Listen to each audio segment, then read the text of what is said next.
अरे भाई क्या हो गया है आप लोगों की आवाज को? तेलंगाना के निजाम को बदलना है या नहीं बदलना है?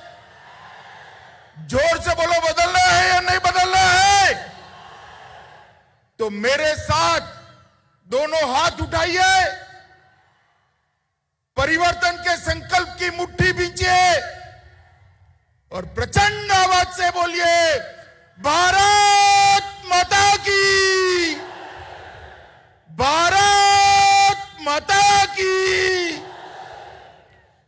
मंच पर उपस्थित भारतीय जनता पार्टी के प्रदेश अध्यक्ष श्रीमान बंदी संजय कुमार जी, हमारे प्रभारी और राष्ट्रीय महासचिव श्री तरुण चुग जी, मेरे मित्र और केंद्र के पर्यटन और सांस्कृतिक मंत्री भाई किशन रेड्डी जी, भारतीय जनता पार्टी की राष्ट्रीय उपाध्यक्ष बहन डीके अरुणा जी,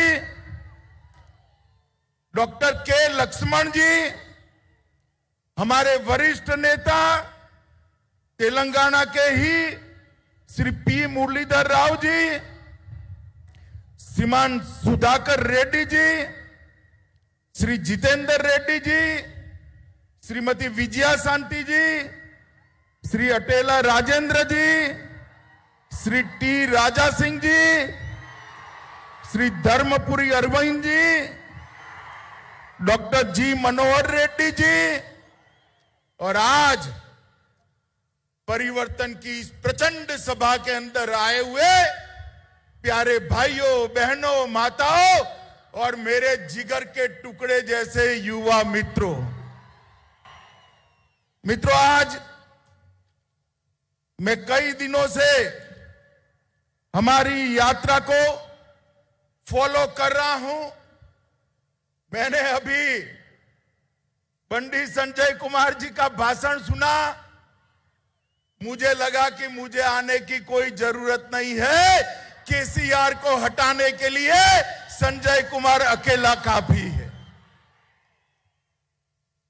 भाइयों बहनों, ये यात्रा एक पार्टी को निकाल कर दूसरी पार्टी को बिठाने की यात्रा नहीं है। ये यात्रा किसी को मुख्यमंत्री बनाने की यात्रा नहीं है। ये यात्रा कोई राज्य के अंदर भारतीय जनता पार्टी की सरकार बनाने की यात्रा नहीं है। ये जो यात्रा है, ये तेलंगाना के दलित, आदिवासी, पिछड़ा वर्ग के लोग, किसान, महिला और युवा के कल्याण की यात्रा है।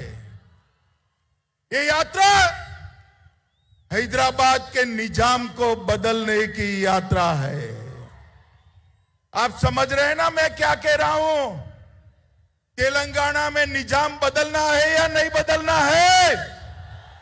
जोर से बोलिए, बदलना है या नहीं बदलना है? ये यात्रा उनको श्रद्धांजलि की यात्रा है जिन्होंने रजाकारों से अपने तेलंगाना राष्ट्र को मुक्त कराकर भारत मां के आंचल में लाने का काम किया था। ये यात्रा उनके खिलाफ है जो आज भी रजाकारों के प्रतिनिधि की गोदी में बैठे हैं, उनके खिलाफ। ये यात्रा उस मानसिकता के खिलाफ है जो परिवारवाद को चलाती है। मेरे बाद मेरा बेटा, बेटा न बने तो बेटी, ये बात लोकतंत्र के अंदर जो प्रस्तावित करना चाहते हैं, इसके खिलाफ ये यात्रा है। ये यात्रा अरबों खरबों का भ्रष्टाचार करने वाली टीआरएस पार्टी को उखाड़ कर फेंकने की यात्रा है। ये यात्रा दलितों और आदिवासियों के साथ वादा खिलाफी करने वाली टीआरएस पार्टी को उखाड़ फेंकने की यात्रा है। और ये यात्रा तेलंगाना विमोचना दिन को मनाने का वादा कर मजलिस के डर से डर जाने वाले मुख्यमंत्री चंद्रशेखर राव को उखाड़कर फेंकने की ये यात्रा है मित्रों। और इसीलिए मैं यात्रा के अंदर आया हूं। मैं जब यहां आया हूं तब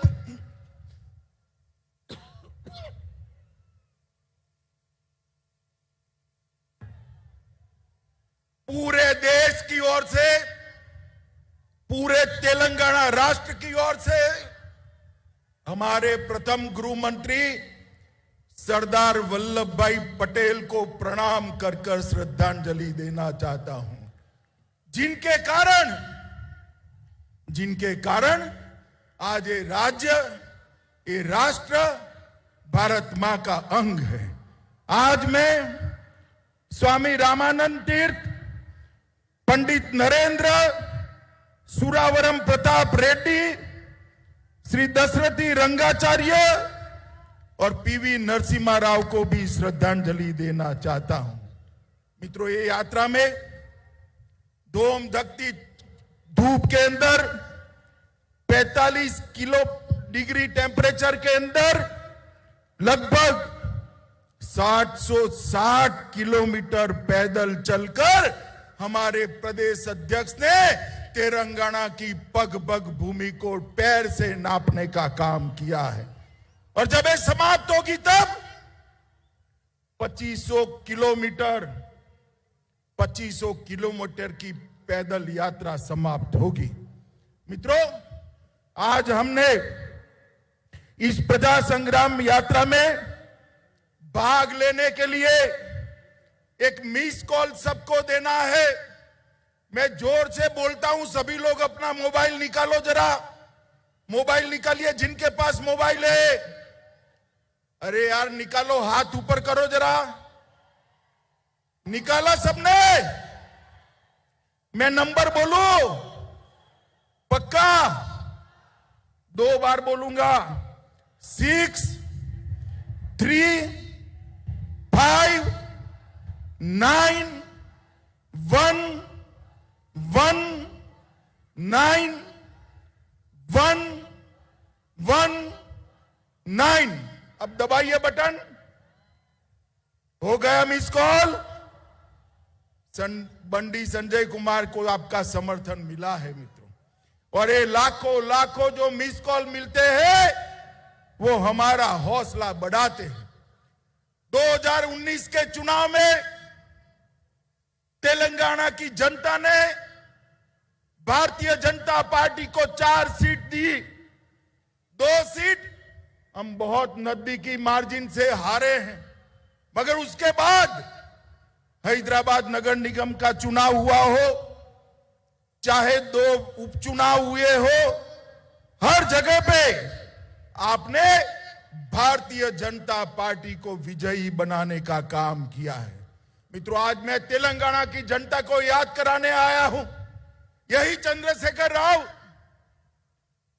तेलंगाना की रचना के वक्त उन्होंने वादा किया था, निल्लू निधुलू नियमकालू। कुछ पूरा हुआ है क्या?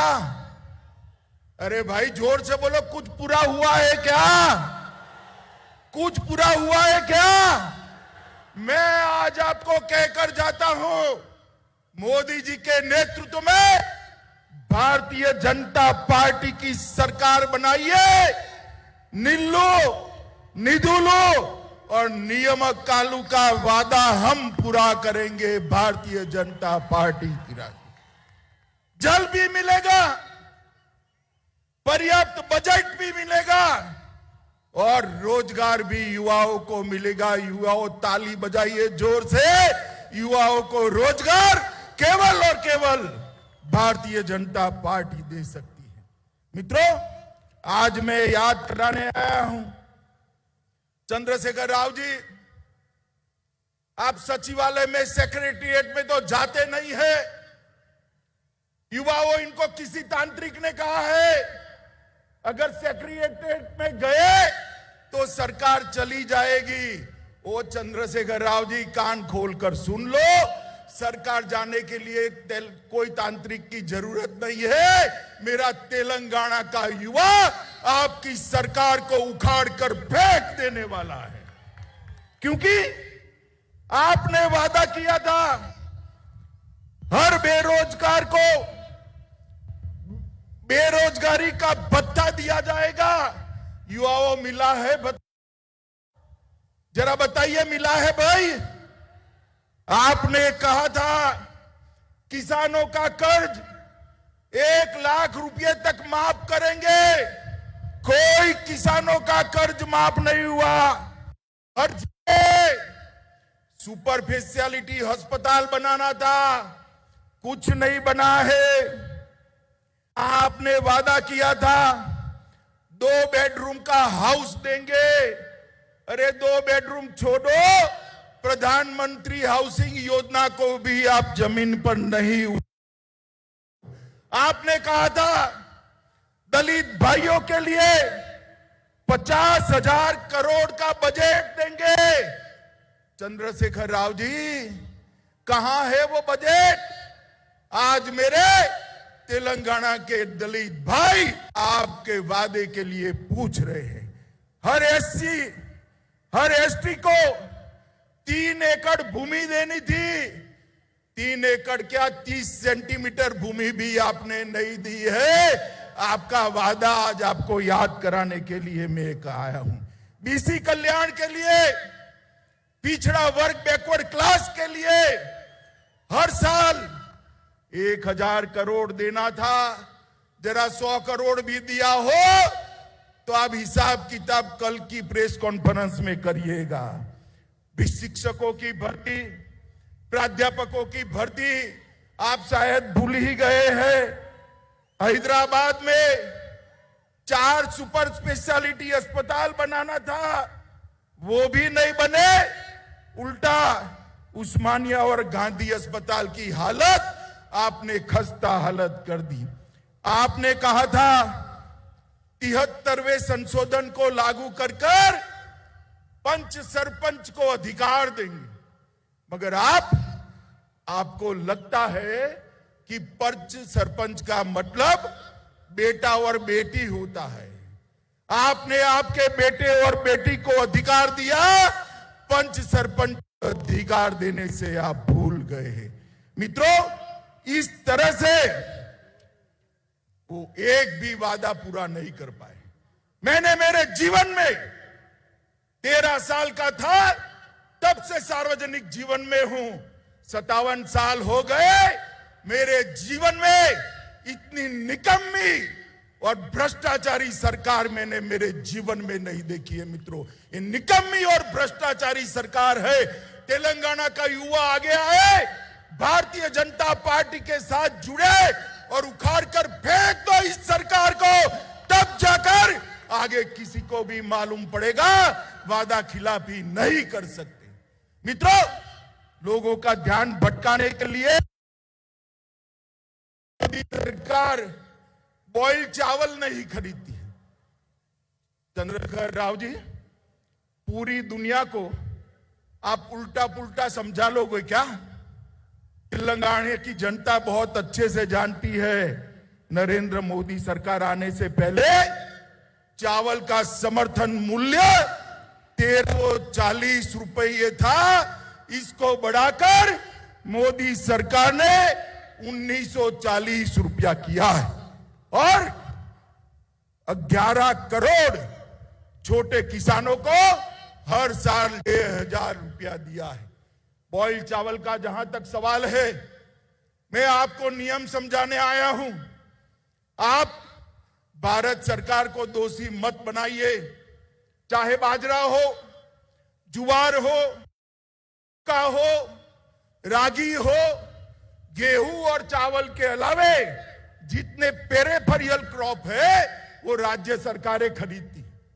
बॉइल चावल को खरीदने की जिम्मेदारी भी आपकी है और आपको से नहीं बनता है। इस्तीफा दे दीजिए। भारतीय जनता पार्टी की सरकार बनेगी तब 1-1 किलो बॉइल चावल हम किसानों का हमारी राज्य सरकार खरीदेगी।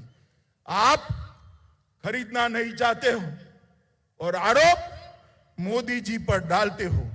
मोदी जी ने अनेक काम तेलंगाना के लिए किए हैं। मित्रों, ये सरकार मोदी जी की योजनाओं के नाम बदलने के अलावे कुछ नहीं करती।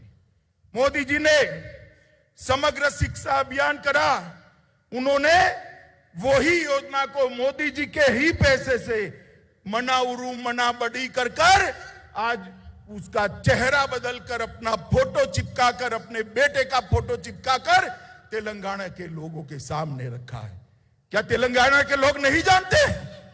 वो जानते हैं ये पैसा नरेंद्र मोदी जी ने भेजा है। 18,000 करोड़ रुपया नरेंद्र मोदी सरकार ने मनरेगा के लिए भेजा।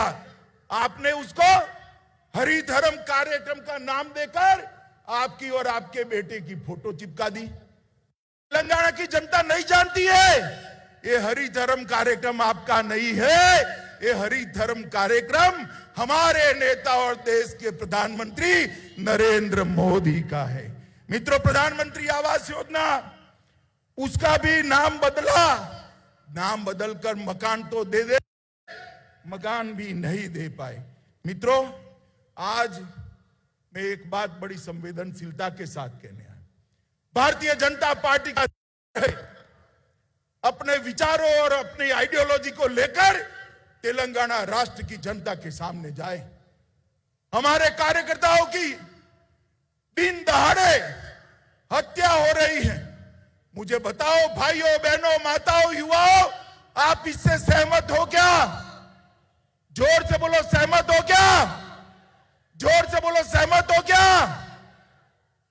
ये चंद्रशेखर राव तेलंगाना को बंगाल बनाना चाहता है। आप बनाने दोगे क्या? बनाने दोगे क्या? बनाने दोगे क्या? भाइयों बहनों, उनको रोकना पड़ेगा।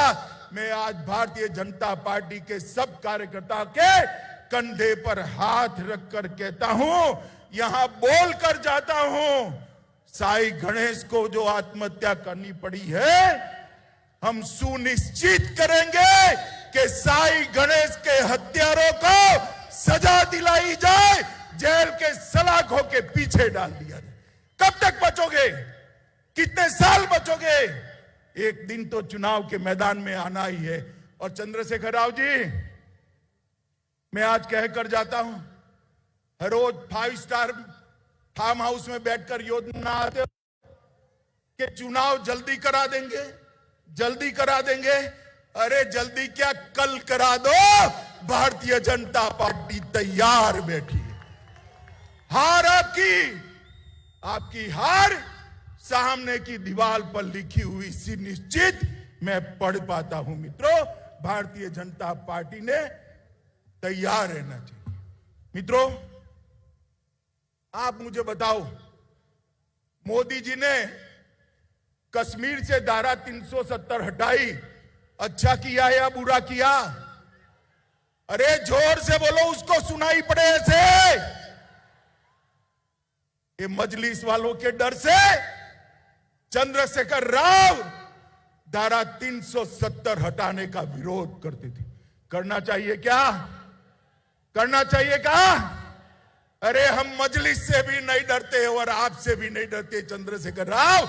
मोदी जी ने 5 अगस्त 2019 को धारा 70 को उखाड़ कर फेंक दिया और आज कश्मीर भारत माता का अभिन्न अंग बना हुआ है। मुझे बताओ भाइयों बहनों, ये चंद्रशेखर राव ने जब आंदोलन चल रहा था, तेलंगाना विमोचन दिन मनाने का वादा किया था या नहीं किया था? जोर से बोलो, किया था या नहीं किया था? मनाया क्या? मनाया? मनाएंगे भी नहीं, क्योंकि मजलिस से डरते हैं। वो मजलिस की गोदी में बैठे हुए, गोदी में। मगर युवाओं, आप में दम है, आप में जोश है, आप में ताकत है। मजलिस और चंद्रशेखर राव दोनों को एक साथ उखाड़ कर फेंक दीजिए।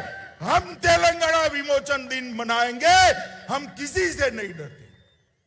भारतीय जनता पार्टी मानती है कि निजाम और रजाकारों के अत्याचार से जिस दिन तेलंगाना को मुक्ति मिली, वो दिन न केवल तेलंगाना, न केवल निजाम का शासन कर्नाटक और महाराष्ट्र, पूरे देश के लिए ऐतिहासिक दिन है मित्रों, पूरे देश के लिए ऐतिहासिक दिन। और ये मनाने का काम हम करेंगे मित्रों। ये टीआरएस की सरकार का निशान क्या है? गाड़ी है ना? गाड़ी है या नहीं है? मोटर है या नहीं है? अरे समझ रहे हो या नहीं समझ रहे हो? है ना? गाड़ी का स्टीयरिंग मालिक के हाथ में होता है या ड्राइवर के हाथ में होता है ना? हाँ या ना बोलो भाई, होता है ना? मगर ये टीआरएस की गाड़ी का स्टीयरिंग ओवैसी के हाथ में है। आपको मंजूर है? आपको मंजूर है ऐसी सरकार? तो ये सरकार बदलने के लिए हमें संघर्ष यात्रा लेकर निकले हैं मित्रों। केसीआर ने पूरे राज्य को कर्ज में डुबा कर रखा है और कहते हैं कि हमें और कर्जा चाहिए। क्यों भाई? बेटे बेटी की भलाई के लिए। न जाने कितने स्कैम आपने किए हैं, मगर आपका पेट अभी भी नहीं भरता है। मित्रों, मैं आपको बताने आया हूं, तेलंगाना सरकार ने ढेर सारी केंद्रीय योजनाओं को इंप्लीमेंट नहीं किया है। मोदी जी ने देश के 60 करोड़ गरीबों के लिए आयुष्मान भारत योजना की है, मगर तेलंगाना राज्य उसका 100% अमल नहीं करता है। मुझे बताओ, तेलंगाना राष्ट्र के आदिवासी, गरीब, बैकवर्ड क्लास के लोगों को 5 लाख तक का आयुष्मान भारत का स्वास्थ्य का फायदा मिलना चाहिए या नहीं मिलना चाहिए? जोर से बोलो। ये रोक कर बैठे। प्रधानमंत्री फसल बीमा योजना ये रोक कर बैठे। प्रधानमंत्री आयुष्मान भारत योजना ये रोक कर बैठे हैं। प्रधानमंत्री मातृवंदना योजना ये रोक कर बैठे हैं। प्रधानमंत्री अन्न कल्याण योजना, पूरा अनाज मोदी जी प्रति व्यक्ति प्रति माह 2 साल से 5 किलो अनाज मुफ्त में भेज रहे हैं और 5 किलो अनाज 2 रुपये में भेज रहे हैं। उसके पर अपना और अपने बेटे बेटी का फोटा लगा दिया है।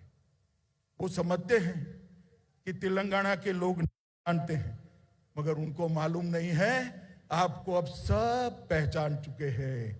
चंद्रशेखर राव जी सिंचाई परियोजनाएं, पालामारू रंगारेड्डी लिफ्ट इरिगेशन योजना, डिंडी लिफ्ट सिंचाई, राजौली बांधा डाइवर्जन स्कीम, नट्टे पांडू प्रोजेक्ट, ये केंद्र ने मंजूर तो किए, मगर उनको कोई इंटरेस्ट नहीं है, क्योंकि इसमें उनको कॉन्ट्रैक्टर अपना नहीं रख पा रहे हैं, इसलिए ये इरिगेशन का काम नहीं करते। केंद्र सरकार ने हैदराबाद में एक साइंस सिटी दिया है, सिर्फ 25 एकड़ भूमि देनी है, मगर नहीं देते हैं। साइंस सिटी अटकी हुई है। वारंगल जिले में सैनिक स्कूल के लिए 2017 से केंद्र सरकार ने पत्र भेजा है, मगर सैनिक स्कूल नहीं करते। मित्रों, फिर भी इतनी कठिनाइयों के बावजूद भी मोदी जी ने 8 साल में तेलंगाना के विकास के लिए 2,52,202 करोड़ रुपया दिया है। मैं फिर से बोलता हूं, 2,52,202 करोड़ रुपीस मोदी जी ने तेलंगाना के विकास के लिए। आप गुमराह मत करिए चंद्रशेखर राव जी, ये सूची में बंडी को देकर जाता हूं, कल वो प्रेस में ये पूरा लिस्ट आपको पढ़ने के लिए भेज देंगे। आने पाई का हिसाब है इसके अंदर, और मैं चैलेंज देकर जाता हूं, आपने क्या किया और हमने क्या दिया, इसका हिसाब तेलंगाना की जनता के सामने रखिएगा। रामागुंडम फर्टिलाइजर फैक्ट्री 6400 करोड़ रुपया मोदी जी ने दिया। राष्ट्रीय राजमार्गों को 5,000 किलोमीटर क्रॉस करा दिया। 4 लेन फ्लाईओवर 187 करोड़ रुपया दिया।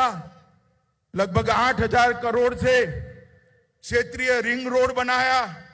प्रधानमंत्री ग्रामीण सड़क योजना के तहत गांव के 2300 किलोमीटर के 1700 करोड़ रुपए के खर्च से रोड बनाए। रेलवे में हमने 4200 करोड़ रुपया खर्च किया और मिशन भगीरथ योजना के तहत 2500 करोड़ रुपया दिए। मित्रों, बहुत बड़ी सूची है, कल बंदी जी देंगे। मैं अंत में इतना ही कहना आया हूं मित्रों, आज मैं घोषणा कर जाता हूं कि भारतीय जनता पार्टी की एक सरकार चुनाव में बना दीजिए। चंद्रशेखर राव को ऐसा है कि हम चाल चलेंगे, चुनाव जल्दी करा देंगे। भैया चंद्रशेखर राव, हम भी चुनाव की ही राख दे दिख रहे, कल ही घोषणा कर दो। आप कल ही घोषणा कर दो। ये निश्चित है भारतीय जनता पार्टी की सरकार बनेगी और भारतीय जनता पार्टी की सरकार बनने के बाद 1-1 किलो बॉयल राइस हम परचेज भी करेंगे और किसानों को मदद भी करेंगे। इसके साथ साथ जो धर्म के आधार पर माइनॉरिटी का रिजर्वेशन करा है, जिसके कारण एससी, एसटी और ओबीसी के रिजर्वेशन में कटौती आपने की है, हम माइनॉरिटी के रिजर्वेशन को समाप्त कर एससी, एसटी और ओबीसी के रिजर्वेशन को बढ़ा देंगे। माताओं, भाइयों और बहनों, परिवारवादी सरकार, ये भ्रष्टाचारी सरकार, तंत्र मंत्र के आधार पर चलने वाली सरकार तेलंगाना का भला नहीं कर सकती।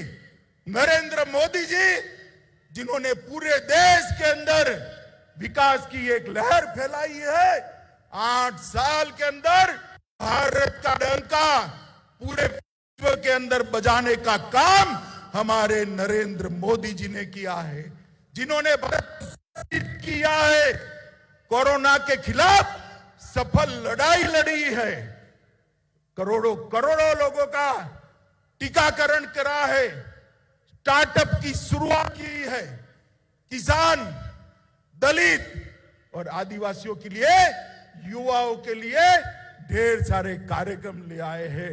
मोदी जी के नेतृत्व में यहां डबल डेकर सरकार बनानी है मित्रों। डबल डेकर सरकार समझ रहे हो ना?